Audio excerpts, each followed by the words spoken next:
Good day. Now that the vasodilators are already introduced and discussed, it is now the time for me to deliberate the concept of vasoconstrictors. Vasoconstrictors are drugs that have the opposite effect to vasodilators. Vasodilators expand the blood vessels, whereas vasoconstrictors initiate vasoconstriction, which is the narrowing of the blood vessels. Vasoconstrictors contract the blood vessels through contracting the smooth muscle in the vessels.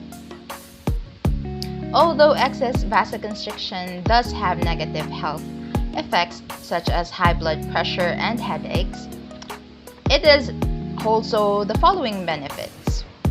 It stabilizes blood pressure or raises blood pressure, reduces loss of body heat in cold temperatures, control how blood is distributed throughout the body, send more nutrients and oxygen to organs that need them, and protect the body against blood and fluid loss.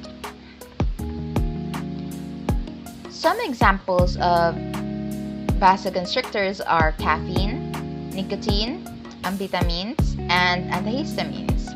They are mainly used to treat low blood pressure since the width of blood vessels alters the blood pressure. Some notable examples of vasoconstrictors will be presented just like thromboxane A, vasopressin, epinephrine, and those that react with the alpha-1 adrenergic receptors. First off, we have oxymetazoline. It is an alpha-A1 adrenoceptor agonist used to treat nasal congestion, allergic reactions of the eye, and facial erythema associated with rosacea. It is also a decongestant that shrinks blood vessels in the nasal passages. Up next, we have phenylephrine. It is also an alpha-1 adrenergic agonist used in the management of hypotension or low blood pressure. Generally, in the surgical setting, it is also associated with the use of anesthetics. It is also a medication primarily used as a decongestant to dilate the pupil, to increase blood pressure, and to relieve hemorrhoids. When taken orally, as a decongestant, it relieves nasal congestion due to colds and hay fever. Another alpha-1 selective adrenergic agonist is the ergotamine. It is used to treat migraines, with or without aura and cluster headaches. It works by narrowing the blood vessels around the brain. Ergotamine also affects blood flow patterns that are associated with certain types of headaches. Up next, we have methoxamine. It is a pharmaceutical drug developed for the treatment of hypotension. It raises systolic and diastolic blood pressure in individuals who have low blood pressure as a result of spinal anesthesia, hemorrhage, medication side effects, surgical problems, physical trauma, or malignancies. Another known alpha-adrenergic agonist used in the temporary systematic relief of discomfort and redness of the eyes due to minor irritations and to alleviate nasal congestion is the tetrazoline. It is commonly known as the eye drops. We have arrived at the thromboxane A. Thromboxane is a chemical produced by platelets which causes the blood vessel occlusion by causing blood clots to form within the vascular system.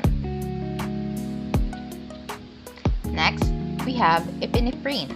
It is also known as adrenaline, a hormone and neurotransmitter used to treat allergic reactions, to restore cardiac rhythm, and to control mucosal congestion, glaucoma, and asthma. Up next is the angiotensin II. Angiotensin II is a medication that is used to treat hypotension resulting from septic shock or other distributive shock. Septic shock is a life-threatening condition that happens when the blood pressure drops to a dangerously low level after an infection.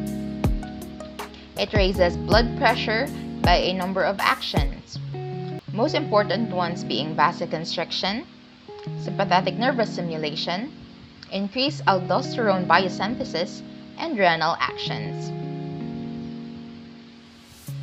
Another example of a vasoconstrictor is the vasopressin. It is a peptide hormone used to increase blood pressure in patients with vasodilatory shock who are resistant to fluid and catecholamine therapy. The last example is cocaine. It is an ester local anesthetic used during diagnostic procedures and surgeries in or through the nasal cavities. Cocaine increases production of the potent vasoconstrictor endothelin and simultaneously decreases production of nitrous oxide, a powerful vasodilator. The main clinical use of vasoconstrictor agents is to relieve hypotension, but other uses include nose decongestion, reduce inflammation and swelling, co-administration with local anesthetics, reduce excess bleeding, and reduce dehydration. To summarize, vasoconstrictors are agents that induce vasoconstriction or the narrowing of blood vessels through the constriction of the smooth muscles of the vessels.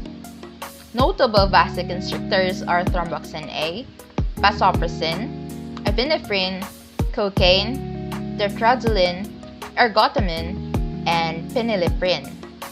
They are mainly used to relieve hypotension or low blood pressure, but also has the following clinical uses as I have previously discussed, which includes nose decongestion, reduced inflammation and swelling, co-administration with local anesthetics, reduce excess bleeding, and reduce dehydration.